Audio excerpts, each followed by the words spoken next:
Shalom Chavrim, I'm Stephen Ben-Nun. You're watching Israeli News Live. Thank you guys for joining us here, and God bless you all those that have joined here this evening. We know it's a very tense situation, the things that are happening in the Middle East, the tensions between Russia, the United States, Israel also in the middle of this, Iran, the tensions between Iran and Israel, the Saudis themselves. It is a major mess. And of course, not meaning to leave out any other countries, we have Turkey as well.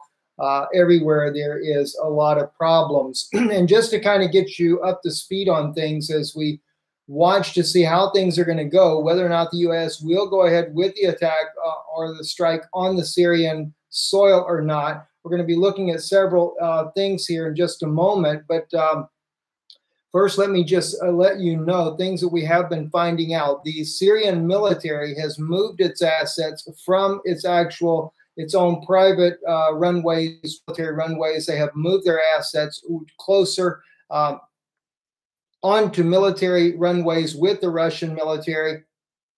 There has been 3 large private aircraft that have left Syria. There has been words that part of the Assad family has also left the country, gone to Iran. We are hearing those type things there.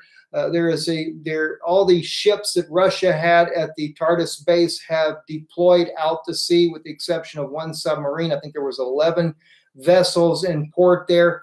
Russia taking this very seriously and not playing around.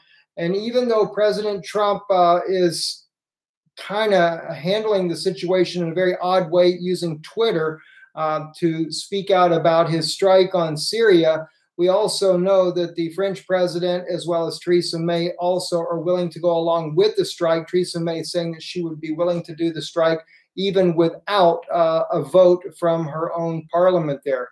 So let's get right into some things here. This is from Already Happened, our good friend Lorenzo there, the Italian journalist. This is a video footage here of a just taken. It is a train load of U.S. military equipment in Bulgaria, right near the sea, on its route there to Turkey, no doubt to join a possible war on there inside of Syria, if in the event this war does happen. I say if in the event because James Mattis, the Secretary of Defense, is saying that they're still looking at the evidence. That kind of gives us some clue that there is a possibility that the U.S. government may back off. We may find that they, for some reason, they may back off. We've been watching the wording and stuff change over and over and over, starting off with dropping the idea that it was chlorine gas.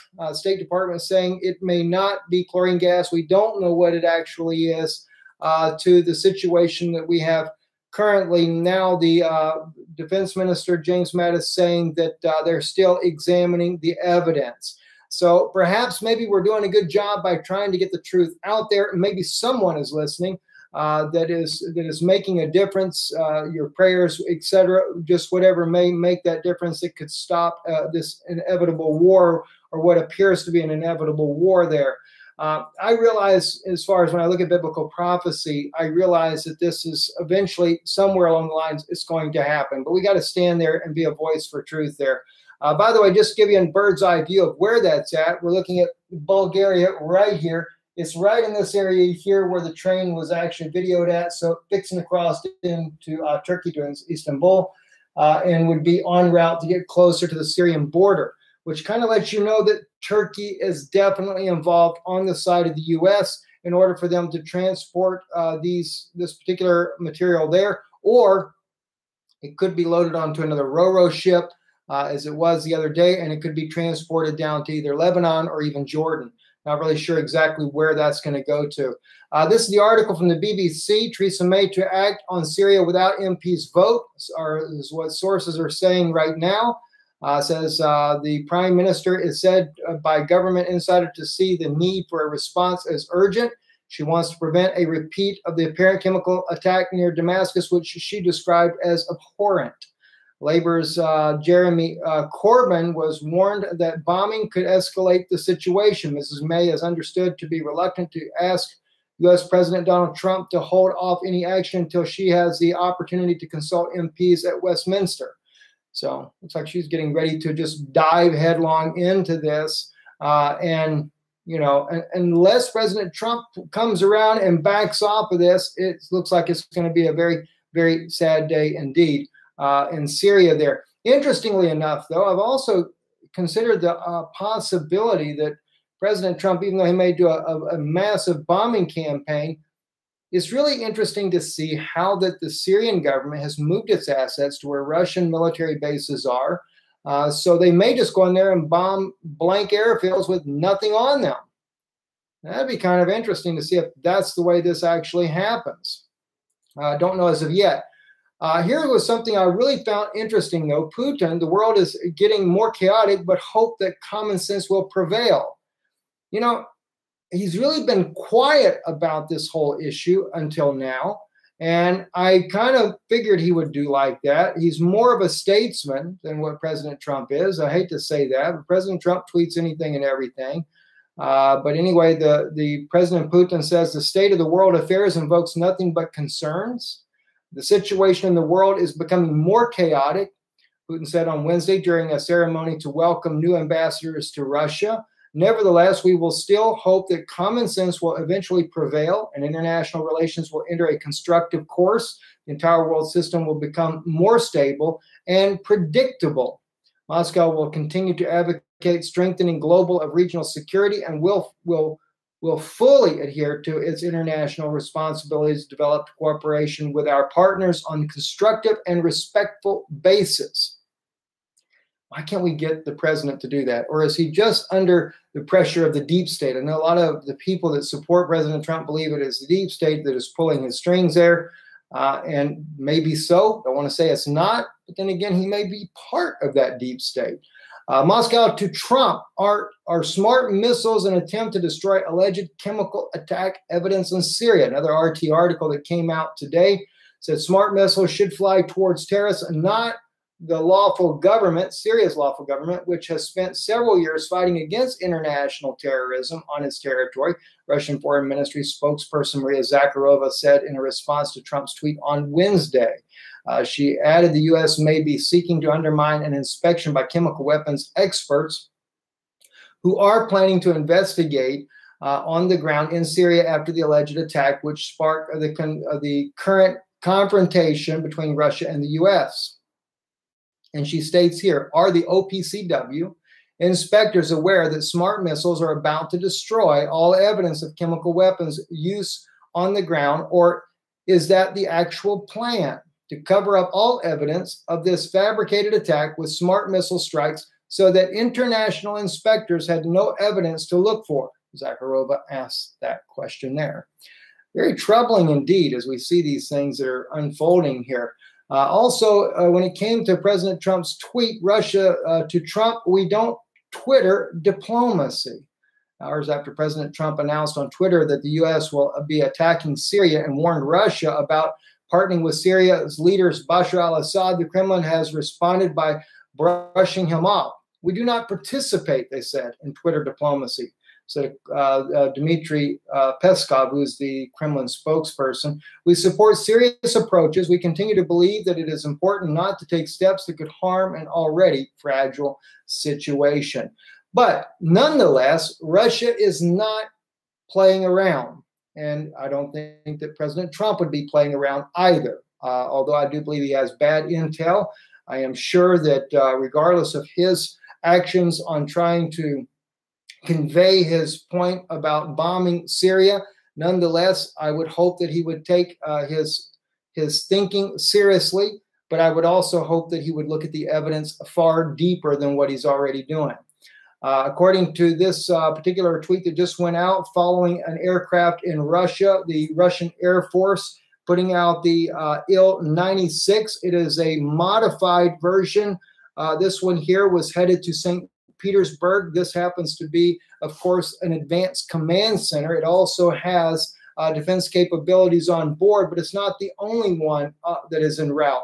There is another one that's been tweeted out here just moments ago as well. from a different man that has left Moscow, that is already en route to Syria. And at the time that I picked up the tweet moments ago, it was over the Black Sea already. So very close to either landing or circling overhead. So I would guesstimate if we have command centers in Russia in flight, there may be intelligence on Russia's side that the strike will happen tonight. That's a very big concern ourselves there. And typically that normally happens at the wee hours of the morning. So whether or not we'll be up to see this at that time or not, I can't say. We also know, and I don't have this up here at the point right now, but Israel and Iran are trading threats right now. And in fact, I was reading one earlier where the defense minister of Israel threatened Iran that if Iran does a counterstrike back on Israel, that they would bomb Damascus to nothing, and that they would hunt down and assassinate President Bashar al-Assad. Now, that was a bit troubling for me. And I'll tell you why. Because since when, as Israelis, as believers of the God of Israel, since when do we target the innocent because someone else does the attack? It makes no sense at all. And it was really uncalled for the Israeli defense minister to make that kind of comment, that he would target Damascus and take out and assassinate Bashar al-Assad. I say that mainly too because you have to understand, this Damascus is the oldest fortress there is for the children of the house of Israel that were believers in Yeshua. Those Christians that live in Damascus are your brothers. They believe in Yeshua now, but if you were to do a DNA test on them, you'd find out that they are Israelite by birth, many of them. No doubt many converts as well, but the point is they're still your brothers and sisters. And to say you're going to target them for something that Iran does is completely wrong.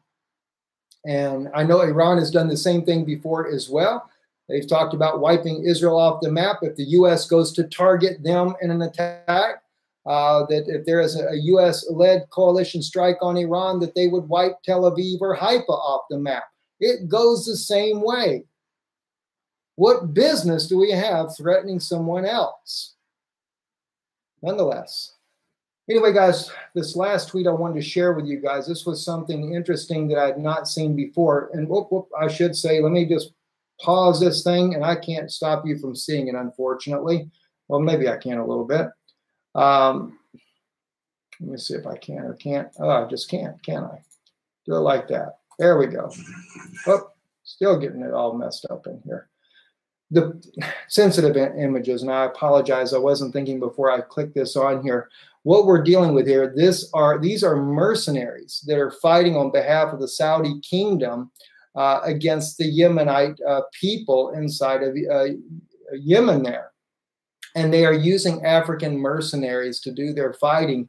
And these African mercenaries are just being left on the field to die. And we're going to blow this up so you can see it on the screen here a little bit better. I don't think the quality on live YouTube is that great to begin with. So it's a little different when you have it that way there. But let me just go ahead and I want you to be able to see exactly what's going on here. So I'm going to back it up here. We're just going to play it in a second. This film is footage that was shot there showing that the Saudi government is just leaving these poor African men that have come down there as mercenaries to fight for the Saudi kingdom, just leave them out there in the fields. Look at this, take a look at this here. And again, just be advised, it is some very graphic and very disturbing images.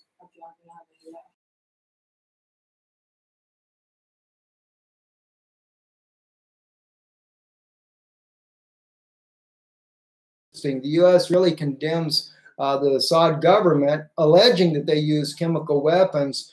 But when it comes to the claims that the Saudi kingdom has done against the people in Yemen, and even in this case here, you can see them even way back. I can see bodies strewn everywhere out there of dead men laying on the fields there. And the whole article here is about the fact that they're using the African mercenaries there to fight these battles. And then the Saudis just leave their bodies there, their corpses to rot there on the desert.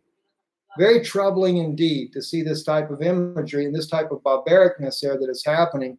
And yet the world is just silent about it. And no one doing nutties had nothing really to do with Iraq. And then always wonder, why did we go to war with Iraq then?